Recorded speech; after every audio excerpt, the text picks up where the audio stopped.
Hello and welcome to For the Love of Truth. This is episode 244 and is another in the Back to Health series. Today I'm speaking to Liya and she has an interesting story to tell. Her story starts with her being adopted in Sri Lanka when she was 3 weeks old by an English family, and also moving on then through an eating disorder that developed at an early age, and more recently to being diagnosed with and dealing with Alpha Thalassemia Minor.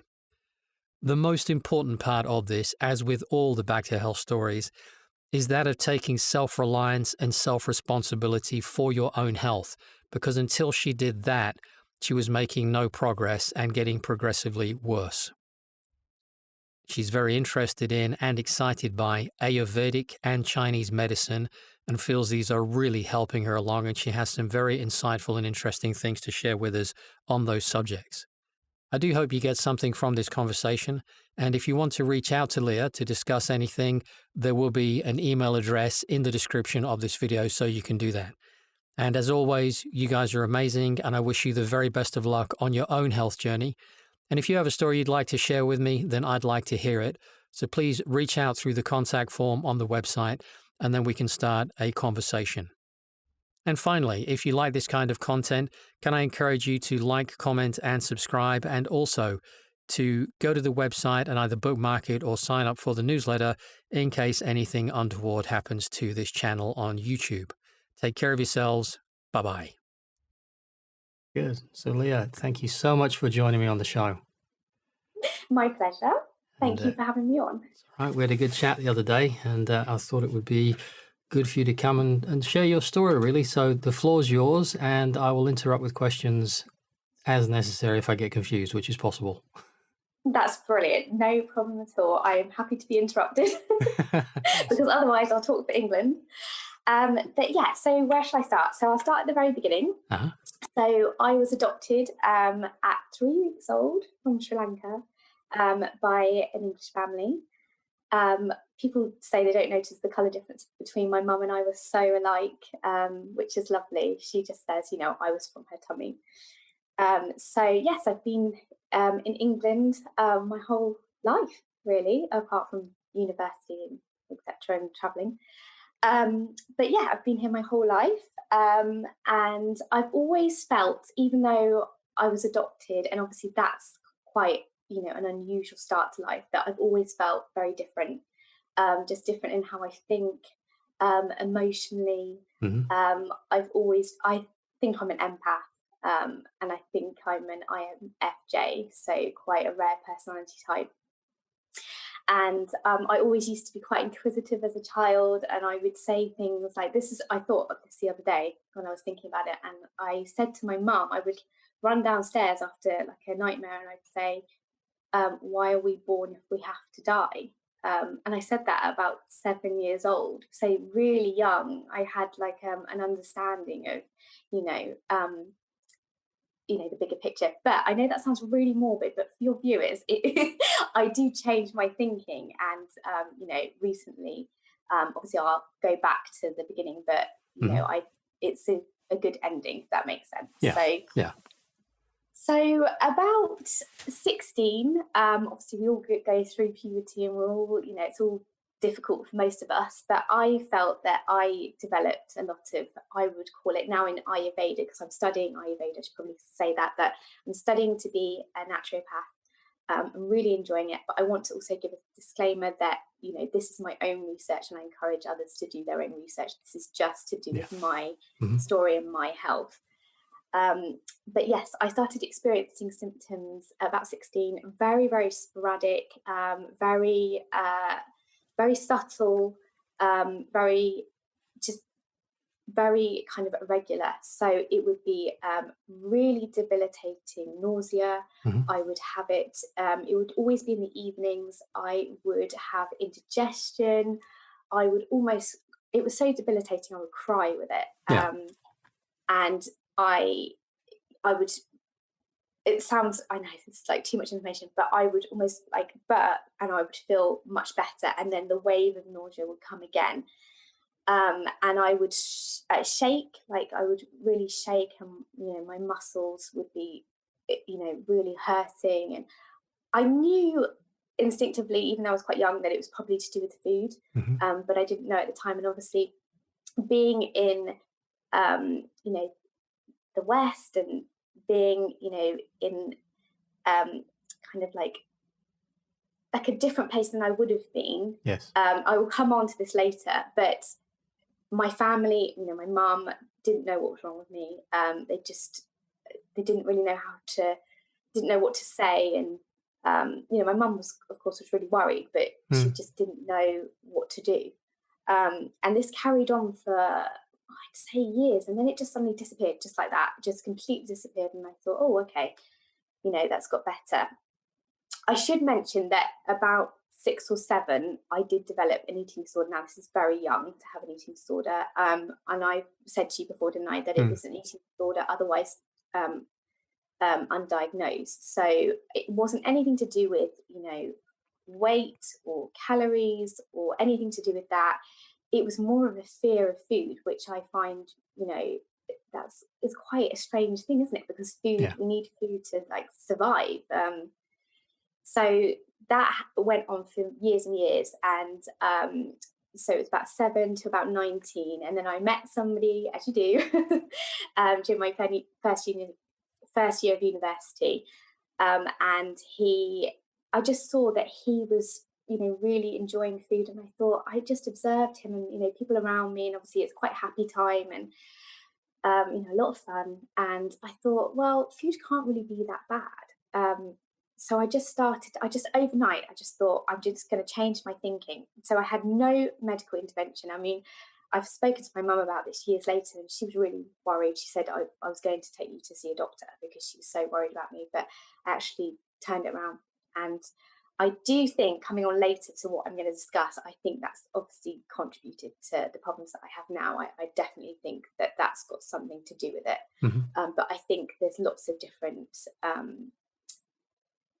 reasons why I have problems now, and it's always good to look at the whole picture, and that's why I believe what I'm studying now really suits me. So moving on, in about 2000, I should say at 22, so this is the last year of uni, and I don't know if it was stress, I was doing my dissertation, and I remember vividly waking up, and this is so, this is quite graphic, but I had to run to the bathroom. Let's just say my digestive system speeded up, and I've been dealing with this now. I'm still dealing with it now. So this is my biggest symptom. So it's psychologically quite damaging. I'm the type of person that I have to think about where the bathrooms are. I feel like it's a catch-22 because I'm stressed about thinking where the bathrooms are, but then that's going to make me stressed. So it's affecting, now what I realise is my enteric nervous system. So the part of the body that does things involuntarily. So we don't think about it, digestion, the fight-flight response. So it's also called the parasympathetic system. So it's our second brain. And that's why they say, trust your gut. I believe that, without going too much into it, I believe this might have been as a result as well of trauma in my childhood. Yeah. And not that I didn't have, I want to say this to my mum, because I know my mum will be watching this. My mum gave me a wonderful childhood, but there were things that happened in my childhood that have caused me to stay on. So obviously animals, when they're being chased by prey, that would be the fight or flight response, as most people would know. But they run and exert energy, and that they can obviously, that whole process then is done with, and their adrenal glands aren't exhausted. Whereas with human beings, as you probably know, we don't get to do that. So we're stressed with work, stressed with, life in general, particularly at this time. And we've got no way of burning off unless you exercise. And I have to admit, I am probably the worst at exercising. So I hate gyms, I hate it all, hate running. But I like swimming, so I've tried that. But it's not something that I do all the time, although because I'm working in full time, I've been able to do more exercise. So yes, this is my biggest symptom. But it's strange how it was it built up. So if we look at this in Ayurveda, so Ayurveda is one of the first units I was studying, and that is the oldest medical system in the world. Yep. And it comes from India and Sri Lanka, which is where I'm from. And when I started reading this, I can't tell you, I have always felt quite lost as a person. I think a lot of adoptees, and that's what I want to shed light on, not only my genetic blood disorder, which I want to shed light on, because I don't think that it's well understood in the West. I think it is in the East, because I think it's quite predominant, and it's in the Mediterranean, but not over here in the UK. And also I want to shed light on, I can't remember what I'm saying now.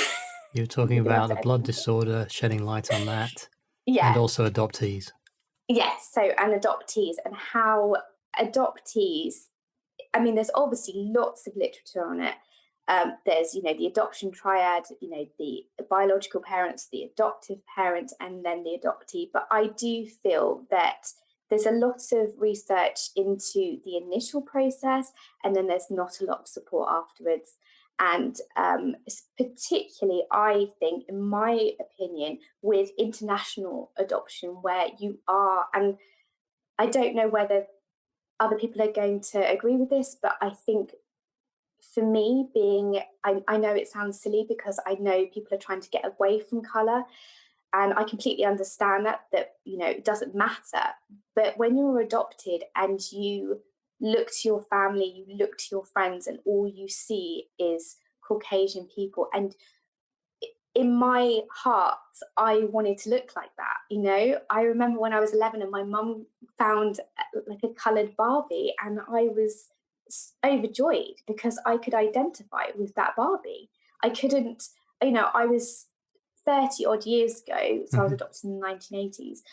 I went to, I was really privileged, and I'm so grateful for that. I'm not saying that I'm not grateful for being adopted. I've had some amazing opportunities, but I think that there's not enough support for adoptees in terms of actually having a balance. So obviously it's all about balance, and not only understanding where I live. So this is my home, and I love my home, the UK, but in the same token, I have a whole different heritage. I have genetics that are also going to play a part, and psychologists, and I have a degree in psychology, will know this debate, the nurture-nature debate, and it's integral. I mean, my mum and I are so close. It's like she is my mum, It's like I was born from her tummy. But as I grow older, I realise that this whole other side of me is coming through. And particularly with finding Ayurveda, I feel like I found myself. I feel like this is what my ancestors would have done. I love to cook, and it's quite a running joke in my family, and my mum will laugh at this, but she doesn't like to cook. She can cook, but she doesn't like to do it. And I thought to myself, do you know what? I just want to see what I can do. I feel like I recovered from my eating disorder single-handedly. I want to see what foods are out there. I want to, I've restricted myself for so many years for the fear of being ill. And now I realize food it can be a joyous thing if it's used in the right way.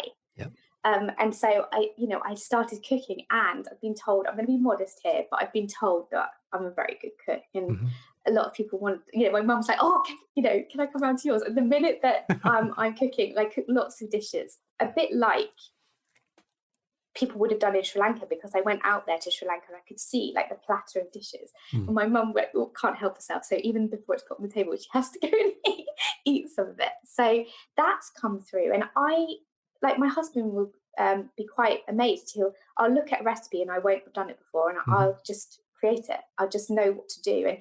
And I'd never cooked curries. Like a lot of like the stereotypical thinking is, because of the way I look, I must have had so many curries in my life. I must, but I don't. I didn't try curries until I was, proper curries, until I was in my 20s maybe. And now I'm in my 30s. I've actually started to, teach myself and use the herbs and the spices, which is so important in But it's not just about flavor, it's medicinal as well in that cooking. Exactly. So my body's drawn to all these spices, like the turmeric, for, anti-inflammatory, and because obviously I do have anti-inflammatory problems, inflammatory problems. And just my spice rack behind me, I've got like maybe over 30 spices, maybe even more. I haven't counted them, but and that's what I want to do in the future when I qualify, which is about 8 years from now. Wow. Why do I do this to myself? I want to teach people how to use spices and herbs. I think it's really lacking in this country. And I think, as you know, they've got so many properties, and I really want to bring awareness to that. I think it's really important. And I want to somehow do cooking with being a naturopath. So I think maybe if people wanted to, I don't know how it would, if people would want to do that, but I would love to teach people how to cook and how to. I'm sure there would be a big, strong calling for that, definitely. So watch this space, about 8 years' time. So moving on, I was 22. So then I developed obviously this awful, debilitating problem, and it has really taken a huge, part. I don't want to say it's taken a huge part of me, but it's taken over my life at times. But I'm so stubborn that I refuse to let it. So I will try and deal with it in the best way I can. But I don't want to deal with it with allopathic drugs. And this is not dealing with it; it just compounds it. It's not worse. Exactly. It's treating the symptoms. Yes. So you're absolutely right. And from studying, I realised that in Ayurveda, they teach the individual to recognise disease as it's starting. So there's like 6 stages in. It's called Samprapti, and there's obviously stage 1 through to 6. And the time where allopathic doctors enter is about stage 5 and 6. So where you literally have to have, some sort of procedure or heavy medication or surgery. And I said for years, I felt like I was going mad. I really did. I said to my mum and anyone who listened, I know there's something wrong with me. I know I'm not right, but I couldn't get anyone to listen to me, and I mean allopathic doctors. So what was really the turning point? 2019, I was probably the most ill I've ever been. So it's interesting because my mum said, don't take the flu vaccine, and I did. And this is probably another story, but 10 days later, I got double lung pneumonia. And it was only because I started to realise that I was really sick.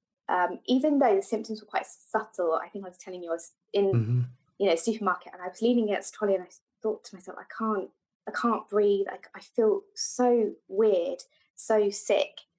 And obviously that was the bacteria proliferating in my lungs. So before that, about 6 years, I know I'm going back and forth, but before that I had chronic bronchitis. Now, when I was a baby and I was adopted, I had something called bronchiolitis. So I have a weakness there, and Ayurveda tells you, and that's what the amazing thing is, it tells you what's happening to you, and it gives you a solution.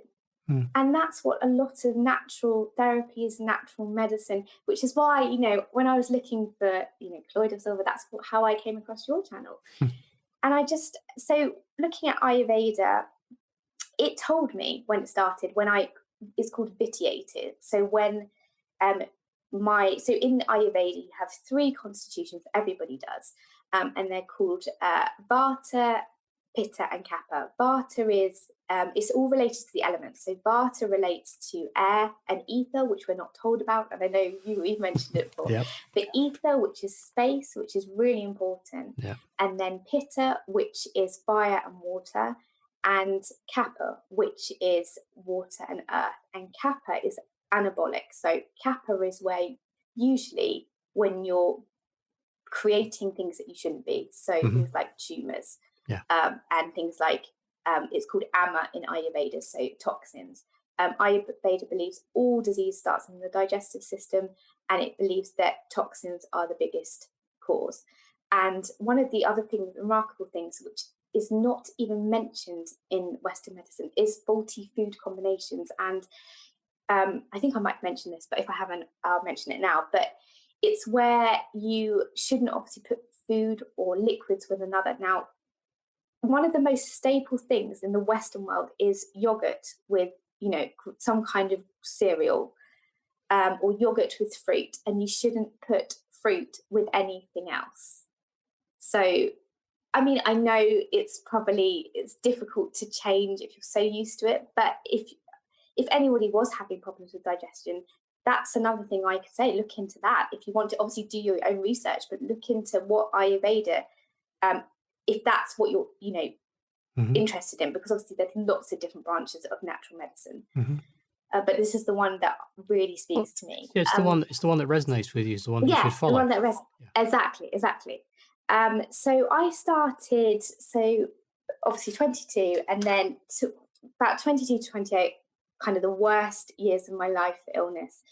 I think it was because I was quite stressed. I was a paralegal, and I was studying. I'm still studying, but I'm enjoying it. So it's a difference. I felt like I fell into law. It wasn't my choice. And I felt like that the whole of my education, from when my father said to me, you can't do art at university, which is what I love. I love art and I'm creative. And he said to me, I'm not having any daughter of mine doing art. So that was that. And, it's difficult to, Cooking's an art form. Yes, exactly. And I think you're right. That's where it comes out in me. Cooking's my happy zone. So in fact, he probably, sorry for interrupting you, he's probably done you a massive favor, because it's forced you down a path to discover something you love, so that now you can express your creation that way and heal. Exactly. Yeah. Life always finds a way, doesn't it? Yep. Always finds a way. Yep. So something else that I really want to bring awareness to, I think it's really important. I don't know if anybody else would have heard of it, but I have something called Alpha Thalassemia Minor, which is a genetic blood disorder, and it's very common in Sri Lanka and India and in the Mediterranean, I believe. There's two different types, but I've got alpha. There is a beta type. And I was told by the hematologist who did my blood results and sat me down after I'd had blood test after blood test, a CT scan, because, I was having profuse sweating at the time and all sorts of symptoms. And he said to me, Liya, sometimes we just don't know what's wrong with you. And I thought, you are a hematologist, incredibly clever. You have spent 5, maybe more than that, 5 years at medical school, and then obviously more for when you do, when they do their actual, I've forgotten what it's called. Is it intern? Yes. Intern? No, it can't be. Residency. Yeah. I thought, I can't believe you're saying this to me. And something just clicked in me. I just thought, this is wrong. I can't believe I've gone, because before then I was really, I advocated for, allopathic medicine. I really praised the NHS. I really admire, and I'm still thankful for everything that they've done for me, but I can't understand how they can do all that training and also do I think it's 6 hours of nutrition. Well, and that's all they do. Everything's upside down and back to front. It's all intentional, and they are incorrectly trained, which is why they have no wisdom. Exactly. And they said to me, oh, you'll be symptomatic. And then he just glibly said, oh, you'll need genetic counselling when you come to have a child, because with the type of, it's part of the anemias. So I have blood cells that are misshapen and they're smaller, so they can't uptake oxygen in the same way as yours can, or somebody who doesn't have thalassemia. And I thought to myself, there's no way this doesn't have an effect on the rest of my body. There is no way. You're telling me it's a trait, but I have 2 gene deletions, cis deletions on the alpha globin chain, and I can't uptake oxygen. I mean, I've always felt I've always had problems with my lungs, and obviously that's breathing and air, obviously in Ayurveda. And that started as a baby, as I've just said. And I've had problems, obviously with bronchitis, and I seem to get sick constantly. And that must be to do with my immune system. It must be. It's not only that, it's also the fact that you're in a country where there's a heck of a lot of pollution. Yes, and true. The oxygen true. levels are lower, I would think, compared to Sri Lanka, probably around danger levels for you.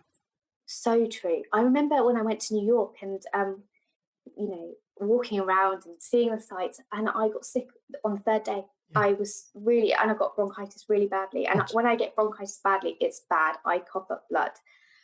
So it's quite severe. Mm-hmm. And, the doctors have said, my lungs have changed. They're prominent now. So I've got scarring, which is not ideal. So I thought to myself, that's it. I'm going to do it myself. I'm going to actually find out what's wrong with me. And that's where I am today. That's the key, because if you take self-responsibility, you know you better than anyone. No one knows you like you do. Yeah. You will find your way, and the answers will come to you if you keep seeking them. Yeah, you're absolutely right. And it was when I started to do that. So, last year, obviously for everybody, and I think a lot of us will come together because, I woke up last year. I know a lot of people have woken up way before that, but I realised, and the flu, getting double lung pneumonia after the flu vaccine, I knew it was poison. And I thought to myself, I'm never, ever going to have a vaccination again, ever. Mm-hmm. And if I can help it, I'm not ever going back to allopathic I call medicine. them all poison darts. They're just different strengths. Yeah. Absolutely. And it's my mum warned. My mum's a very clever lady, and she warned me, and I didn't listen. I'm sorry, Mum. I should have listened. Well, no, because it's you have to have the experience. No one else can have your life's experience. You need to have the experience. That's all part of your journey, your path home, if you will. Yeah, you're absolutely right. Maybe I had to go through this to realise. Of course you did. Because, I think you're absolutely right. So where I am now is I've really researched my my genetic disorder. It's the only thing that I have from my biological parents. I know a handful of things, my birth mother's name. I don't know my father at all. I never will. And it's the only thing that they've passed down to me. What you mean, aside from your character, your spirit, your tempo, all the other things you've got? Thank you. That's things that you don't notice. It's true. The sparkle in your eye, the smile, they all came from somewhere. Get all embarrassed now. So I've been really researching it and taking it on board, and together with my studying, and I realised that actually people can be symptomatic. There's a few people have done YouTube videos. I've read countless journals, and I found a journal that finally said, because there's several different stages or types, I should say, of thalassemia. So in the alpha thalassemia, there's where you've got one gene deleted. But by the way, could you email me the spelling of that so I can put it in the title as well? Of course, Thank you. Yeah, of course. So I've got 2 genes deleted. So I've got the trait, and that's where they say it's asymptomatic. I don't believe that at all. And I am going to explain that. And then you've got type 3, where you've got to have blood transfusions. So it's very difficult for those people, and I'll explain why. So if you can't uptake oxygen because your red blood cells are misshapen, then there's a lot of free iron running around your bloodstream. And not just that, your organs. Because your body can't actually get rid of iron naturally. This is not just the case with thalassemia, and I encourage anybody who thinks they might have a problem to obviously do their own research, but it can relate to a lot of other disorders that I've researched, including autoimmune disorders, Parkinson's, diabetes. When it's not related to sugar, it actually can be because there's iron in your pancreas. So the iron goes into 3 different organs. One's the heart, the pancreas, and it can also be uptaken excessively by the large intestine, which is my theory about myself. And I think that's why I'm having all these problems, because your body, like I said, can't get rid of iron. It has to be chelated by a process of chelation, which is where you basically drain your blood, and then every so. Are there any herbs or anything that attach and help the same way? I'm going to come on to it. So I did some research, and I thought, well, a lot of the research that I've done chelation doesn't seem to work. And it's interesting because I spoke to somebody at work who's a hematology nurse. I'm not going to obviously say what I do, but at a hematology nurse, and she even said it doesn't work because the very thing that you want it to prevent, it causes. So because the multitude of blood transfusions, there's more iron that's going to be in your blood. So it doesn't do anything. And these people are still going to have the same problem. So I mean, you'll lose some when you menstruate because you're losing some blood. So there's some adjustment there. Yes, you're absolutely right. You're absolutely correct. My worry is, and this is where they do find it, is when, well, men are going to be worse because obviously they don't have that release. But women, it's when they're after, they're menopausal, or they've ceased menstruation, and that's where they find it. Because they'll check their iron levels. Now, my ferritin levels were checked in 2019. This is so incredulous. There's so many different levels in relation to testing iron. There's not just ferritin, but I might have to give them to you, but there's different ways of testing it. There's a TIBC, and I'll give you the actual name for it, but it's how you transfer iron.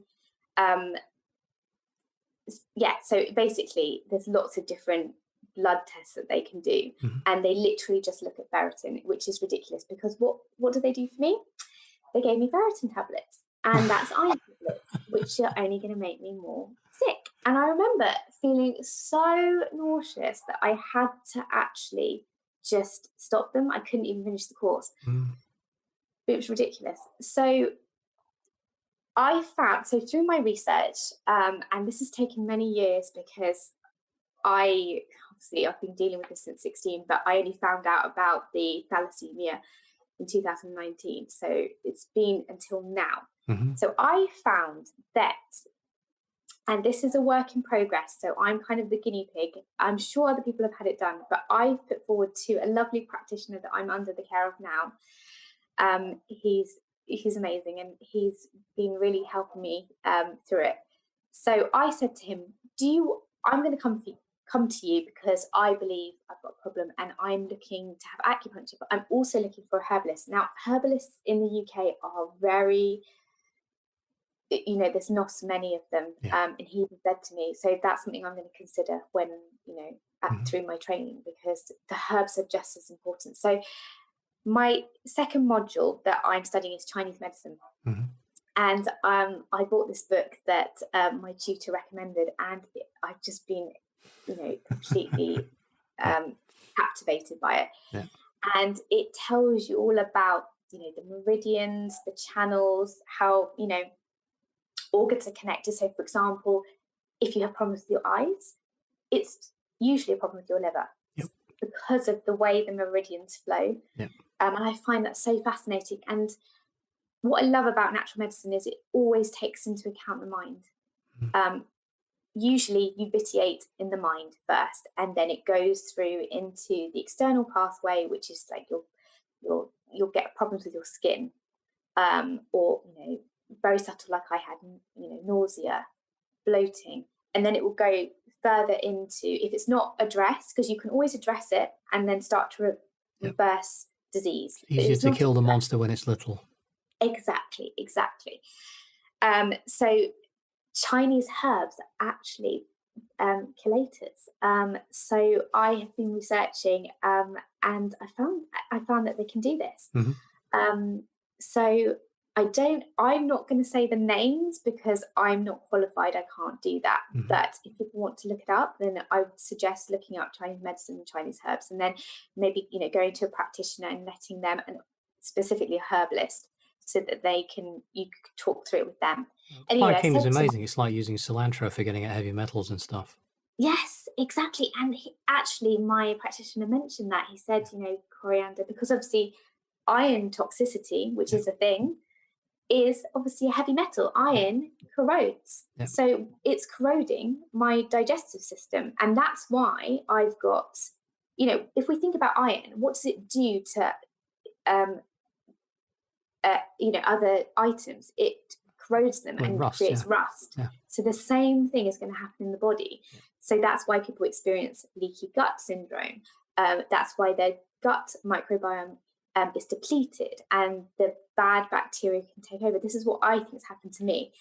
And this is why I think I've got all the problems that I have. So I said to the practitioner that I'm under the care under, I said, do you want to work with me as if I'm a blank canvas, or do you want me to tell you what I think it is? And he said, I would love to know everything you think. I thought, what a difference, you know? I feel like there's such an ego with doctors that you can't have a two-way conversation. It's I remember, I mean, he was a lovely doctor actually that I'm thinking of, but I remember saying to this doctor that I was under the care of about IBS. I said, you know, I don't believe in IBS. I think it's an umbrella term when you guys don't know what is going on. And I think it's a catch-all term. I think that how can so many people have IBS and do you not know what it is? There must be some sort of systemic problem. And obviously we know what it is. It's the pesticides, the fluoride in water, the toxins in food. It's all of those things. So, I mean, obviously I know there's other factors with me. I know there's my eating disorder and I know there's other stresses. But I think ultimately if we are being poisoned, that's not going to help. You're right. And I think the biggest challenge always is that as far as I can tell from all my limited interactions with the medical industry, because I've not seen a doctor in 30 odd years now, other than with friends. It's sensible. Well, yeah, that's why I get sick. And if that's, you know, I might express a toxin here and there, but the problem is that they're taught that the symptom is the cause, and the symptom is never the cause. The symptom is an effect, and you want to go back from there. Exactly, absolutely, and that's exactly what I think now. My body is telling me there's something wrong. We need you to, you know, we need you to figure it out. So, you know, they've tried the subtle messages. You've not paid attention, didn't realize it's a problem. So now the messages have got fairly insistent. Yeah. Now it's like, right, that's it. I'm going to really kick you. And I mean, now it's got to the stage where, and people, I really feel for other people, you know, because I am an empath. I think I'm not the only one living with this. Like I don't even know how many people are living with IBS. And it's not until you talk to people, and I think, you know, I really feel for you because I know exactly what it's like. And I just think, I'm a 34-year-old woman. I'm a young woman. And I don't want to be living with this. I shouldn't be living like this. And nobody should. Not, you know, it's not about age, but I'm just saying, I shouldn't be breaking down now. You know, there's something really wrong. So, you should be building ever stronger. That's how we're designed. Yeah. And I mean, last year, obviously, it was a big year for all of us.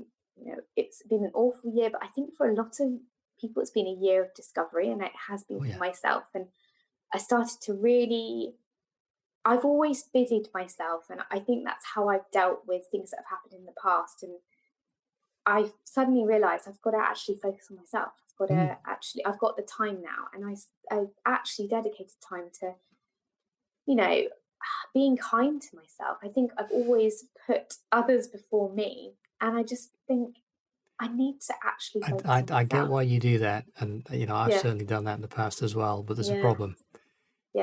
When you suddenly break, there's nothing for you to give, and that's not a good place to be. So if you will fill your tank first, there's plenty left over to help others. Absolutely. And actually you will become an example, and that way they won't tread on your toes, because then they can help with their own responsibility. Yeah, so true. I felt burnt out at the end of 2019 for various reasons. I put so much pressure on myself, and I just think that I just had enough. And it's interesting because in Chinese medicine, I know, you know, obviously I'm really into Ayurveda, but I'm learning about Chinese medicine, and they all have their place. Yes, and they focus on the kidneys. Now, they didn't have a name for the adrenal glands, so the kidneys are linked to the adrenal glands. So, and I found out, you know, that that's probably what the issue is as well. I think my spleen is under a huge amount of strain because of my blood disorder, but the adrenals, because of being burnt out, I think a lot of people are the same. And it's almost like we have this hamster wheel of, you know, having to go to work and pay taxes and, you know, do everything that we have to do. And then it's a gaming addiction. It's called money. Yeah, it's so true. I hate money. Hate it. Just, yeah. I want to live off the grid. I know I've said that to you, but that is my kind of my secret aim. Well, it's not secret I think many of us do, because when we do that, we have to be very responsible to ourselves, to the environment, to the animals, the plants, everything, in order to integrate properly with them. Definitely. I absolutely 100% agree with that. And then your footprint becomes very small, which is how it should be, because you start to understand from the first part of the process to the end, rather than go to the shop and buy stuff, chuck it in the bin, and you're in this little kind of compartment in the middle consuming stuff. Yes. And that greater awareness is something much bigger. And that's where working as a local tribe or a local community, that would work out so well, because you can each share the skills and the jobs and the tasks and everything. And then you actually get something working really well that enhances life around you rather than destroys life around you. Absolutely. Absolutely. I absolutely agree with that. And I want to be, more conscious, in terms of, what I eat, and not just for me, but, in relation to the environment as well. I think it's important. So I'm definitely on a journey, and mine is still a process. I'm not I don't think anyone's the finished article. No, you'll never get there. You can never finish up. You can never get it done. You're always going to be a work in progress. And that calling forth of new experience, new desire, things you don't like, things you do, is what keeps calling life force through you. Once you think you've got it done, you have no other purpose here. So my theory is that then you'll pack up and leave. Yes. So, but you don't have to beat up on yourself, do you? Because you need to need to pace yourself through. Anyway, sorry, go on. And you mentioned life force, which is, hugely prevalent in Ayurveda. Yeah. So Ayurveda means life knowledge. And prana, which is the breath that we breathe in, so related to vata and air and ether, it's called life force. So that's what prana means. You see, that's where I think we get the energy. I don't think we need the energy from the food so much. I think we get it from the air. I think food is actually a habit. Yeah. And not a particularly good one. I think you're right in the sense that it can be. For me, it's like food's always been difficult for me. I've always had a very difficult relationship with food. At one end of the extreme, I've feared food. And then I started to love food so much that I couldn't control myself. And living with those extremes, it's very, very difficult. And I started thinking to myself, I need to actually have a positive relationship with food. I think when you've had an eating disorder, it never leaves you. I believe that I have overcome it as best I can. I think I'm always going to have a fascination with food. You always find people that have had eating disorders, they'll be absolutely fascinated. They'll love to go to the supermarket, etc. I found that anyway. But I want to have the relationship with food that I respect my own body, instead of... Wouldn't it be something if you chose a life that gave you something that really drew your attention to something you wanted to come here to experience, and you never lost that because it was such a strong experience? Yeah. Rather like yours? Yeah, definitely. That's so true. And I think you're right, because I've really found that. I found almost like peace. And it's weird because it's been the most difficult time for all of us. But I feel like I have found peace. I found who I am, and I feel like I'm grounded, whereas I was never grounded before. It's interesting because I couldn't work out what my constitutions were, because we're two predominant constitutions, sometimes one. I said to my tutor, I really don't know what I am. I'm really struggling to figure it out. And she said, I think you're Vata and Pitta now.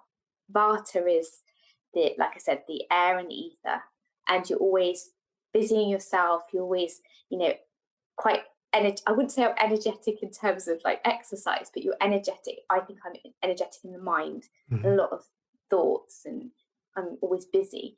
And then Pitta is the fire and the water, which is obviously, opposites. So you can have a lot of problems. People often have pitagenic disorders. So the seat, so each constitution has a seat, so a place where they have their home, and they should return to that seat every day. And if they don't, that's where disease starts. So Pitta should be in the small intestine, and so many people have problems with the small intestine. From SIBO to IBS to all GERD, to all sorts of different conditions. And so it's interesting that that's where it hits most people. And that's what I'm trying to kind of rectify now. But I feel like I believe that life is for learning. And I believe that, you shouldn't stop. Just because you've left school doesn't mean that you need to you've done your degree. School's an indoctrination camp. So you You're do well right. to forget everything they tried to teach you. That's so true. You're absolutely right. Yeah.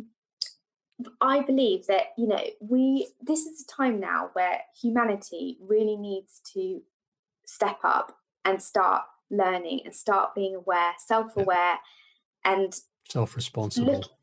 Self-responsible, looking after yourself, because we know there's a lot of outside influences, corruption everywhere, with the governments, and without going into it too much, we know.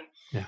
So now is the time for us to really start to build our core strength, and to connect with each other. I think we've been so segregated with technology. Let's use technology to which is what you are doing, which is amazing, because I just thought, that's wonderful. And even though I'm quite shy, I'm gonna reach out to you and connect, because I think it's a brilliant thing that you're doing. And thank you. Well, it's important, because what we're doing is we're showing that people like you and I, that we're nothing special.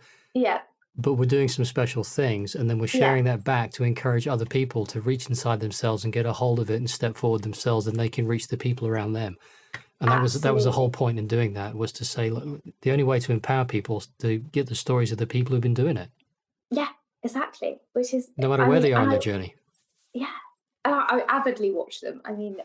They've been some amazing guests, and I thought, I really identify with that. And I thought, do you know what? I can do this. I can. I'm going to share what I have, to give to people. Well, I appreciate that. Thank you. So I'm just going to double check that I've. I think I've mentioned a lot of what I wanted to mention. Then I've got two questions for you. Okay, yeah, I know you're going to ask them. Ask me. I'm ready. You know one of them. Yeah. Knowing what you know now, yeah. If you could go back to the younger you when you were going through all that mayhem and all that heartache and health problems and everything, what advice would you give the younger you? I've got, I have written it down, I'm afraid. I know I should be more organic, but I have written it down. So whatever works for you is fine. I would say to myself, firstly, don't believe everything you're told. Absolutely don't believe it. Research, I think it's really important, and this goes for everything. Don't just rely on people in front of you on that god awful TV, and our corrupt government. Don't programming device. Yes, exactly. Don't believe these people, or just make sure that you have your own mind. And this is something that my mum and my grandfather, which I know I've talked to you about, have really instilled into me, to have my own mind and critical thinking, like true critical thinking, not something that in psychology they were like critical thinking, but you basically don't give the answer. Actual critical thinking where you do have your it didn't make any sense to me at the time. I thought, this doesn't make any sense. The second thing that I would say is trust your gut, and I actually mean a lot of intelligence in there. Yeah, exactly. It is your second brain. There is neurons in there for a reason, and around your heart too. And around your heart, yes, because your heart carries memories, and I find that fascinating. So that's the second thing that I would say. And the third thing I would say is, do not give up, no matter what the doctors are telling you or what you're facing. Whatever it is, I think obviously in relation to this channel is health. Do not give up and be your own advocate. That's what I would say. Absolutely. If you know there's something wrong, more often than not, there's something wrong. Yeah. So, we are spiritual beings, and we have lost sight of that because we have forgotten, or not that we've forgotten who we are. We have been our pineal gland has been switched off. So our third eye chakra, which, even Ayurveda says this, it should be open, where you can really have a sense of where you are and where you fit into the world. And it's not just the world. It's where you fit into everything. Exactly. Where you link with your cosmic mind of who I am. That is what people need to get in touch with. That is what we're missing. And, your crown chakra as well. You need to get in touch with yourself. And that's what I've been doing. And ever since I've done that, I have felt this peace and this serenity that I haven't felt my whole life. And even though I still fear death, this is what I need to come back onto. When I was little, and probably up until recently, probably until this year, I feared death. I thought, I can't believe that we live, but we know we're going to die, and that you won't have, you won't. You don't die. You simply go to another room, if you will, another experience. Exactly. But before, the old me would think, well, I'm never going to have some chips again. There's the thought. I know it's bad, isn't it? Because chips, but that is I love potato. But anyway, moving on. I just suddenly realized through my studying that we have this whole spiritual self, and that we do have more of an existence than what we think we have, which is the hamster wheel. There is something more to us, and we have to kind of remember what that is. We have to learn to get in touch with our third eye and our crown chakra. And I think when people do that, they'll feel more settled. They'll feel stronger. I'm not saying that we haven't got difficult times ahead of us. We do. But if you find your core strength in your spiritual self, I think we can, and if we all come together, I think that, we can defeat this horrible evil. Well, this horrible evil is you'll enjoy the video that I'll be publishing probably tomorrow. I interviewed Harold Coates-Vella. And we talked about a lot of that, about moving back into your heart and speaking from your heart. And he made a very interesting point that when we learn to read and write, we actually started to hear sound with our eyes, because that's where we read. And that's not the place for it. We should be from the throat and the heart, which is where all the resonance comes from, which is why the old tribes and the old method of storytelling, including Sri Lanka and places like that, was very verbal and singing and music and everything, because that's where the memory should be. It shouldn't be up here. Yes. Well, in Ayurveda, they say that physicians should know it and they should speak it. So it's not about, doing 5 years of theory and it's actually being able to apply it. And this is what my tutor says to me. She says, you've got to be able to apply it. You've got to know it.